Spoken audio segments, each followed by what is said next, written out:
এটা পুখুৰী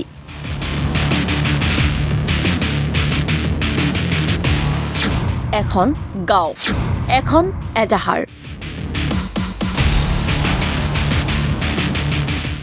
এটা পুখুৰীক লৈ এখন গাঁৱৰ দুটা পক্ষৰ মাজত সৃষ্টি হৈছে মতানৈক্যৰ ঘটনাৰ বিৱৰণী মতে গেলেকি কলগাঁৱৰ এমই স্কুলৰ নামত 2022 চনতে 3 কঠা 16 লেছা মাটি ডাগ নম্বৰ 211 খত আবণ্টন পাইছিল এই স্কুলৰ নামত আবণ্টন দিয়া চৰকাৰী ভূমিত আছিল এটা পুখুৰী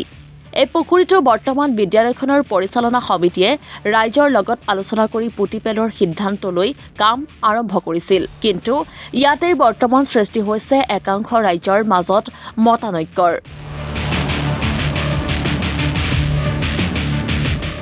স্থানীয় একাংশৰ মতে পুখুৰীটো পুতি দিলে কাষতে লাগি থকা পানী যোগান আঁচনিখনৰ বাবে অসুবিধা হ'ব গতিকে একাংশ ৰাইজে এই পুখুৰীটো পুতা কাৰ্যক বিৰোধিতা কৰে বৰ্তমান এই পুখুৰী পুতা কাৰ্য বন্ধ হৈ পৰাত বিদ্যালয় পৰিচালনা সমিতিয়ে নিৰ্দিষ্ট কেইজনমান ব্যক্তিৰ বিৰুদ্ধে কাম বন্ধ কৰাৰ বাবে অভিযোগ আনি গেলেকি থানাত এজাহাৰ দাখিল কৰিছে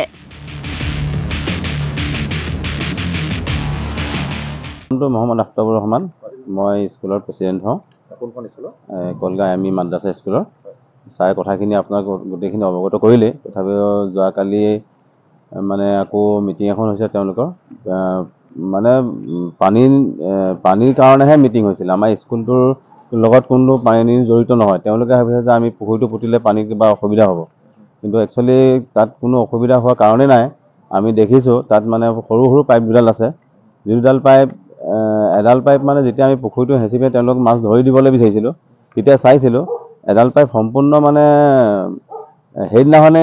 অকণমান খুলি দিয়া হৈছিলে নি যত সম্ভৱ আমাৰ কোনোবা এজনে খুলি দিছিলে লগৰ এজনে তাৰপিছত আকৌ আমি সেইটো লগাই দিয়া হ'ল লগাই পিনে মানে পুখুৰীটো হেঁচি মাছ ধৰি দিয়া হ'ল তাৰপিছতে প্ৰায় 71-72 মান মাটি পৰিলে তাৰপিছত যোৱাকালি তেওঁলোকে কিবা এখন মিটিং কৰি পিনে হয়তো হেৰি কৰিছে এই যে নিদো বুলি মানে হেৰি কৰিছে মাটি হেৰি পেলাবলৈ নিদো যদি মাটি পেলাবলৈ হয় ইয়াত দন হ'ব ইত্যাদি ইত্যাদি মানে তেওঁলোকে কয় সেই গতিকেলৈ মানে আমি মানে প্ৰশাসনৰ ওচৰলৈ আহিছোঁ তেওঁলোকে আমাক এটা ব্যৱস্থা কৰি দিবৰ কাৰণে কথা 16 লৈছা মানে সৰ্ব মিলাই তিনিটা অনুষ্ঠানতে মিলাই হয় নহয় তিনিটা নহয় দুটা অনুষ্ঠান এলপি স্কুল আৰু এমই স্কুল দুটা অনুষ্ঠান মিলাই হয় 5 কঠা 16 লেছা মাটি আপোনালোকে আবণ্টন পাইছে হয় স্কুলৰ নামত নহয় জানো হয় এইটো এতিয়া আপোনালোকে মানে পুতা সিদ্ধান্ত গ্ৰহণ কৰিছে হয় হয় এই ঘটনাটো মানে কলগাঁও মধ্যমাজি মাদ্ৰাছা বিদ্যালয়ৰ সন্মুখৰ যিটো পুখুৰী আছিলে সেই পুখুৰীটো মানে আমি পুতি পেলাই এখন ছাত্ৰ ছাত্ৰীসকলৰ খেলপথাৰ উন্নতিকৰণৰ কাৰণে আমি 2022 চনতে SDO ছাৰৰ লগত আমি এপ্লিকেশ্যন কৰিছিলোঁ আৰু সেই এপ্লিকেশ্যন কৰাৰ মতে আমি পুখুৰীটো মানে এলটমেণ্ট পাইছিলোঁ আৰু এলটমেণ্ট পোৱাৰ পাছত আমি অনলাইন পতাৰ কাৰণে আমি এপ্লাই কৰিলোঁ এপ্লাই কৰাৰ পাছত আমি পুখুৰীটো পুতাৰ ব্যৱস্থাৰ কাৰণে আমি 22/2/25 তাৰিখে এখন ৰাজহুৱা সভা দিছিলোঁ আৰু সেই ৰাজহুৱা সভাৰ সিদ্ধান্ত মৰ্মে সেই পুখুৰীটো ইতিমধ্যে মানে মাটি পেলোৱাৰ আমি ব্যৱস্থা কৰিছিলোঁ আৰু অলৰেডি সেই পুখুৰীটো যেতিয়া আমাৰ নাজিৰা AGC ছাৰ আছিলে AGC ছাৰে আমাৰ পুখুৰীটো পাৰৰ সৈতে পানীৰ হেৰিহঁতে মানে জুখি আমাক এলটমেণ্টটো দি থৈ গৈছিল এতিয়া কি হৈছে সমস্যাটো কি হৈছে এতিয়া সমস্যাটো মানে আমি সিদ্ধান্ত লোৱাৰ পাছত যিজন মানে এটা ৱাটাৰ ছাপ্লাই আছে ৱাটাৰ ছাপ্লাই তেওঁ বেকৱাছৰ পানীটো পৰে আৰু সেই বেকৱাছৰ পানীটো সদায় নপৰে যেতিয়া কৰে তেতিয়া মানে কি কয় পুখুৰীটোত পানীটো ভৰ্তি হৈ থাকে সেইকাৰণে সেই বেকৱাছটো ব্যৱস্থা কৰিবলৈ আমাৰ এটা সভাই এটা সিদ্ধান্ত লৈছিলে তাৰ বেকৱাছত এটা পাইপ লগাই আমাৰ ড্ৰেইনত পঠাবলৈ আৰু সেই ৱাটাৰ ছাপ্লাইটো পানী যাবৰ কাৰণে মহম্মদ আনছাৰ আলী দেৱৰ সভাপতি কালতেই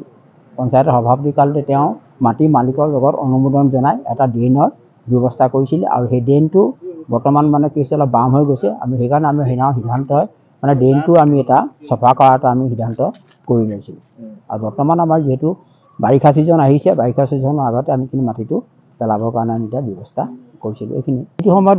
কি কয় বাধা দিছিলে আৰু সেইখিনি মই নাই মোৰ ঘৰ ইয়াৰ পৰা মানে 18 কিলোমিটাৰ দূৰত মই ওপৰত নাছিলোঁ আমাৰ তেখেতে আমাৰ প্ৰেচিডেণ্ট আছিলে তেখেতে মানে এইটো কথাটো অৱগত বিষয়টো মানে কি স্কুলৰ যিটো মাটি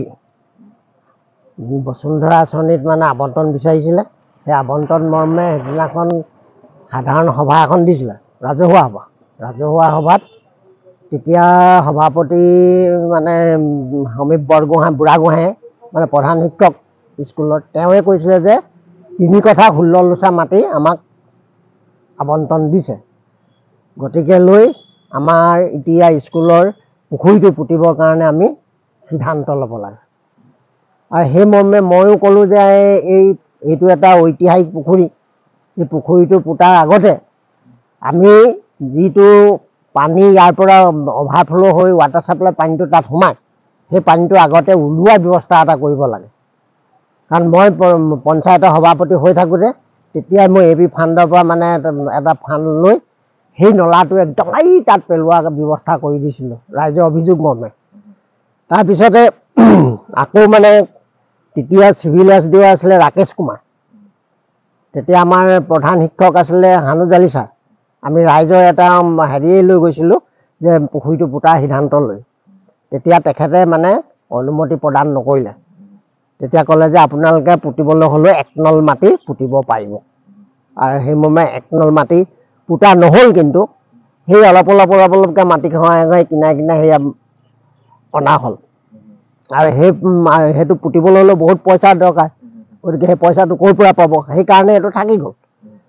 তাৰপিছত এতিয়া বৰ্তমান এই সভাখন দি তেতিয়া মই গোটেই কথাটো অৱগত কৰিলোঁ ৰাইজক ক'লোঁ যে আপোনালোকে দৰকে চিন্তা কৰি চাওক কাৰণ আমাক পুখুৰীটোও লাগে স্কুলখনো লাগে পৰাপক্ষত এটা অংশ পুতক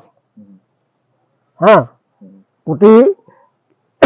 স্কুলৰ মানে সুবিধাটো কৰি লওক অহা সোমবাৰে আমি 2 বজাত মিটিংখন দিয়া হৈছে তাতে আমি সিদ্ধান্তটো ল'ম যদি ৰাইজে কয় পুতক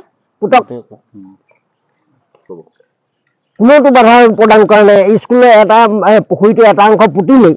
কালি ৰাতি জেচিবি লগাই সমানো কৰিছে 2খন গাড়ীয়ে মাটিও পেলাইছে ৰাতি পেলাইছে গতিকে এইটো কোনো বাধা দিয়া নাই